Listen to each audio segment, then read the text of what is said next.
Fala pessoal, Rian aqui, vamos continuar com a nossa série de fundamentos do aprendizado de máquina e nesse vídeo a gente vai começar a ver o aprendizado não supervisionado. Bom, o que é o aprendizado não supervisionado? No aprendizado não supervisionado não há uma tarefa de previsão, como a gente tem visto até aqui, mas, na verdade, ali de descobrimento de padrões dos dados. Então, a gente viu lá no pipeline do aprendizado supervisionado que você vai gerar daquele pipeline um modelo preditivo. E esse modelo preditivo, se ele prevê classes, ele é uma classificação. Se ele prevê números contínuos, ele faz uma regressão. Esse é o resumo do aprendizado supervisionado. Aqui, no aprendizado não supervisionado, não existe essa tarefa de previsão. A gente não quer gerar modelos preditivos. Nós queremos, na verdade, fazer o entendimento de uma base de dados, de um conjunto de dados e, quem sabe, reorganizarmos esses dados a partir de padrões identificados neles. Mas perceba, o conhecimento ele vem do próprio dado. Ele não vem de uma classe, ele não vem de uma variável alvo, uma variável target. E como ele tem uma abordagem de aprendizado não supervisionado, isso significa que esse algoritmo não conhece esses padrões antecipadamente. Ele não sabe exatamente como se organiza esses dados. E é exatamente por isso que a gente diz que o seu aprendizado ele não é supervisionado. Por quê? Porque ele não conhece antecipadamente aquilo que ele precisa prever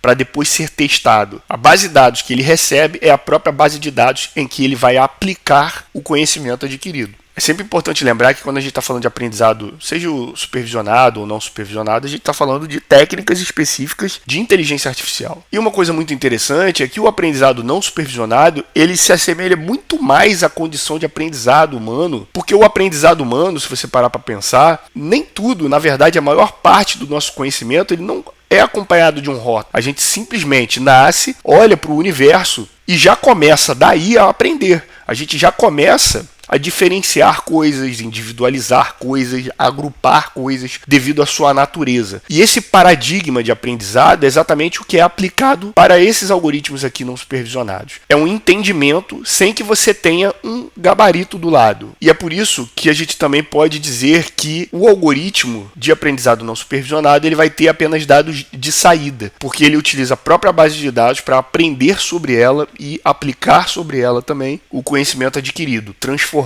essa base de dados. Uma coisa muito interessante do aprendizado não supervisionado é que, embora os tipos de aprendizado não supervisionado, algumas técnicas, elas sejam muito antigas, o aprendizado não supervisionado ele recebeu uma atenção muito grande nos últimos anos. E por que isso acontece? Porque existe uma vantagem muito grande no aprendizado não supervisionado, que reside basicamente na sua própria definição. Se ele não é supervisionado, significa que você não precisa de uma rotulagem, você não precisa de dados que foram em algum momento classificados ou que foram marcados ali com os valores de resposta. Essa atividade de rotular é uma atividade que é especialmente cara, especialmente custosa, porque perceba, na maioria dos casos você vai precisar de pessoas, você vai precisar de profissionais especialistas na área de conhecimento dessa base de dados. E isso não é barato, né? Você ter profissionais dedicados ali a rotular dados se torna uma atividade um pouco mais custosa. E, na verdade, a maior parte dos dados, ou melhor, a imensa maioria dos dados, eles não estão rotulados. A própria rotulagem, na verdade, se constitui como um grande gargalo para o aprendizado de máquina. Então, o aprendizado não supervisionado, ele vem também ganhando uma grande notoriedade por conta dessa vantagem. Como você não precisa de rotulagem, esses algoritmos eles têm maior variabilidade de aplicação e menor custo. Porque, afinal de contas, a maior parte dos dados eles não têm rotulagem. Então, você poderia, desde já, utilizar aprendizado não supervisionado. Além disso, possibilita que diversos projetos com menor orçamento possam ser tocados, né? Trabalhos de pesquisa, trabalhos que possuem algum tipo de gargalo de dedicação profissional para fazer essa rotulagem. Então, o aprendizado não supervisionado acaba ganhando essa atenção e essa vantagem. E como é que funciona a modelagem do aprendizado não supervisionado se a gente não tem um rótulo, a gente não tem uma variável de saída, que era uma coisa primordial para a gente lá no aprendizado supervisionado? Então, considerando aqui uma abordagem probabilística para o nosso problema, a gente diz que na modelagem do aprendizado não supervisionado, nós estamos fazendo uma estimativa de densidade. Ou seja, a partir da base de dados que o algoritmo recebe, ele vai tentar realizar uma inferência sobre uma função de densidade que subsiste naqueles dados. E essa inteligência adquirida a gente vai poder aplicar para transformar esses dados de forma que consiga garantir algum tipo de conhecimento e, consequentemente, algum tipo de valor a partir dessa transformação. Então, a nossa abordagem probabilística, aqui no caso, para cada exemplo da nossa base de dados, vai ter mais ou menos essa condição. É a probabilidade desses dados de entrada, dado um conjunto específico de coeficientes. Perceba, é sensível a diferença, mas é muito importante. Veja, lá no aprendizado supervisionado, a nossa modelagem foi da seguinte maneira. Então, a probabilidade de y assumir determinado valor, dado que um conjunto de entradas e os seus respectivos coeficientes. Perceba, aqui é uma modelagem condicional em que se faz um mapeamento entre valores de entrada e valores de saída. Aqui eu não tenho esse mapeamento condicional. Eu dependo exclusivamente dos dados que eu estou recebendo. Então essa é uma diferença muito importante para o entendimento do que é o aprendizado não supervisionado. Bom, como a gente acabou de ver, é possível a gente compreender que dentro do aprendizado não supervisionado, a gente consegue incluir diversas tarefas ou diversas atividades de aprendizado que se configuram como um aprendizado não supervisionado. Então eu vou falar aqui de 3 tarefas que são das mais utilizadas e mais relevantes dentro da área do aprendizado não supervisionado. Mas não que não existam outras e não que não sejam amplamente estudadas outras atividades e que pela sua natureza sejam incluídas como aprendizado não supervisionado. Dito isso, uma das tarefas mais importantes dentro do contexto de aprendizado não supervisionado é, com certeza, o agrupamento, a clusterização, né? Quando a gente agrupa, a gente organiza os dados dentro de grupos. Clusterização é um aportuguesamento do termo clusterization, que é a atividade em que a gente vai fazer com que os dados se organizem em clusters, que funciona mais ou menos como esse diagrama aqui. A gente tem um conjunto de dados e a gente vai aplicar um algoritmo de agrupamento ou de clusterização e ele vai retornar para a gente como essa base de dados pode se organizar em clusters ou em grupos. Então, essa atividade aqui é muito utilizada, como por exemplo, na área de segmentação de clientes, porque você consegue fazer essa separação considerando a natureza dos dados de entrada. Se você imaginar que isso aqui é uma base de dados relacionados à atividade de uma empresa, ou seja, dados da interação do cliente, você conseguiria fazer o agrupamento desses clientes, estudar cada um desses clusters, estudar planejamento de marketing, de precificação específico para cada cluster. Então há uma possibilidade muito grande na utilização e é por isso que é uma das tarefas mais conhecidas dentro do contexto do aprendizado não supervisionado. A gente vai ver mais detidamente sobre a clusterização nos vídeos posteriores, mas aqui está um pouco do resumo do que esse tipo de algoritmos fazem. É importante desde já diferenciar classificação e clusterização. A classificação, como a gente vem falando, é uma atividade de aprendizado supervisionado. A modelagem dos dados aqui é feita para que você encontre uma relação entre os dados de entrada e uma classe. Aqui você teria, por exemplo, 2 parâmetros, a altura e o peso, e o algoritmo fez a relação desses parâmetros de entrada com 2 classes, aqui no caso adultos e crianças, e determinou um modelo de classificação. Isso aqui é o que a gente pode chamar de modelo. A clusterização, ao contrário, não existe rótulo. O algoritmo não sabia que existia o cluster 1 e o cluster 2.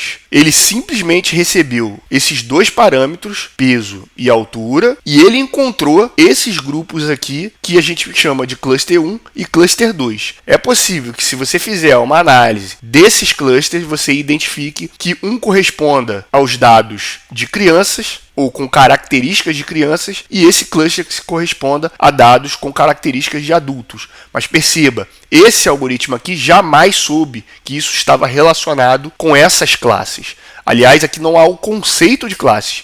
Ele organizou pela própria natureza dos dados, dado esse conjunto de parâmetros. Então, para uma pessoa destreinada, ela pode acabar fazendo a confusão da classificação e da clusterização para você que vem acompanhando os vídeos, vem estudando essa matéria aqui no Data Review, já não vai fazer mais essa confusão. A outra tarefa que é muito comum é a de redução de dimensionalidade. E a redução de dimensionalidade não tem forma mais simples de se explicar com esse diagrama aqui. Então você tem um conjunto de dados aqui no início que ele se distribui em 3 dimensões. Então os dados estão lá organizados, eles se distribuem em 3 dimensões, z, x e y. E você pode fazer a redução de dimensionalidade para que ele seja representado ou convertido em 2 dimensões. Então eu fiz uma transformação desses dados, existem algoritmos determinados para isso. Aqui inclusive ele está trabalhando com componentes principais, futuramente a gente vai falar o que é isso, não precisa se importar com esses termos aqui, vamos focar nas dimensões. Então o algoritmo recebeu um conjunto de dados que tem 3 dimensões, observou a natureza desses dados e conseguiu encontrar apenas 2 dimensões que representassem esse primeiro conjunto de dados.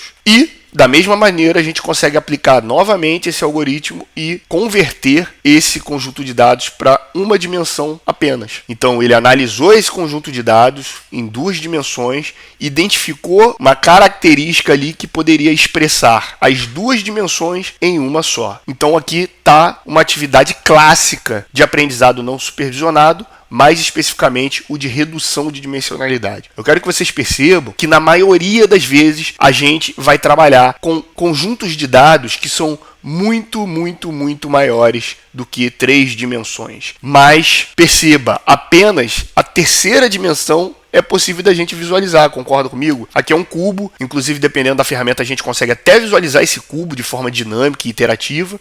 A representação em 2 dimensões é uma velha conhecida, a gente trabalha com isso em matemática, bem como a representação unidimensional das retas. Porém, na maioria dos casos, inclusive nos exemplos que a gente trabalhou até agora na playlist, a gente tem muito mais que 3 dimensões. E olha que nós trabalhamos com bases de dados exemplificativas de estudo, com 10, 20 dimensões apenas. Você pode ter conjuntos de dados com centenas, com milhares de dimensões, com milhares de atributos. Então, a redução de dimensionalidade passa a ser uma ferramenta que pode ser muito importante para você. E ao fazer essa redução de dimensionalidade, você faz isso utilizando inteligência artificial, ou seja, algoritmos de aprendizado não supervisionado dedicados especificamente para essa tarefa. E por último, a gente vai ver as regras de associação. Algoritmos de regras de associação são algoritmos utilizados há muito tempo na indústria. Eles também são conhecidos como algoritmos de análise de cesta de mercado. Por quê? Porque são algoritmos muito utilizados na área comercial. E o que eles fazem? Nada melhor para exemplificar, mas nós vamos ver de forma mais detida esse tipo de algoritmo nos vídeos posteriores, com o exemplo da base de dados de entrada desses algoritmos, que é basicamente isso aqui. É uma base de dados transacional. O que isso significa aqui? Vamos imaginar um mercado. A base de dados do mercado, da produção do mercado, ela vai ter uma das tabelas, uma base de dados parecida com isso aqui. A transação 1, feito por determinado cliente, incluir os itens maçã, cerveja, arroz, frango. Transação 2, incluir os itens maçã, cerveja, arroz. Perceba que nós temos um conjunto de itens possíveis, baseados apenas nessas transações que tem aqui. A gente pode utilizar algoritmos de regras de associação para a gente estudar qual é a relação entre a compra de um item relacionado a outro item do nosso conjunto. E esse tipo de algoritmo é a base para os sistemas de recomendação. As regras de associação são muito utilizados em sistemas de recomendação, que eles são capazes de identificar padrões de transação.